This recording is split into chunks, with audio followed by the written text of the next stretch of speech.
অবশেষে তাণ্ডব সিনেমার শুটিং শুরু হয়ে গেল। দাগি সিনেমার একটি টাইটেল ট্র্যাক উন্মুক্ত হলো, সেটাও আফরান নিশোর গলায়।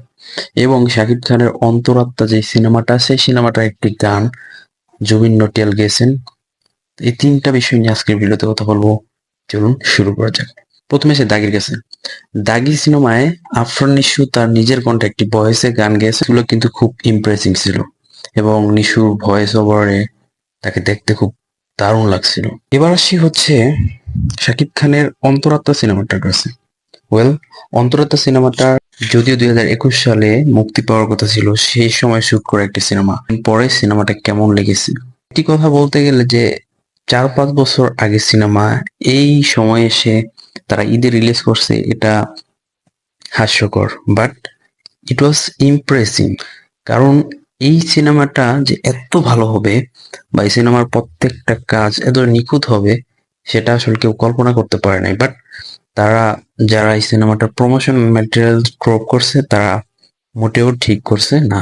কারণ এখানে হ্যাকারদের কাছ থেকে যেই ধরনের কার্যক্রম শুরু করেছে, সেটা কখনোই প্রত্যাশার যোগ্য না।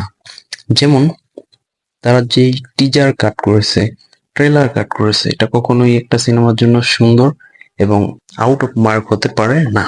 কারণ যেখানে তারা যে ট্রেলারটা কাট করেছে, সেটা পুরো সিনেমার গল্পই ট্রেলার মধ্যে বলে দেওয়া হয়েছে।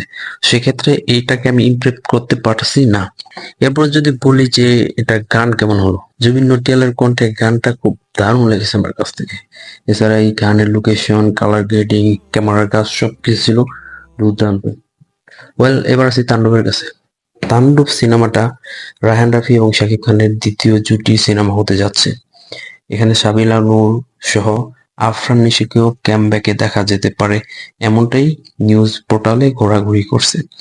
সো ওয়েল, এখন পর্যন্ত তাণ্ডব সিনেমার রায়হান রাফি একটি স্টোরি শেয়ার করে বলে দিয়েছেন স্পষ্টভাবে তাণ্ডব সিনেমা শুটিং শুরু হয়ে গেছে। সো এই ছিল আজকের নিউজ। দেখা হচ্ছে পরবর্তী ভিডিওতে। Till then, tata.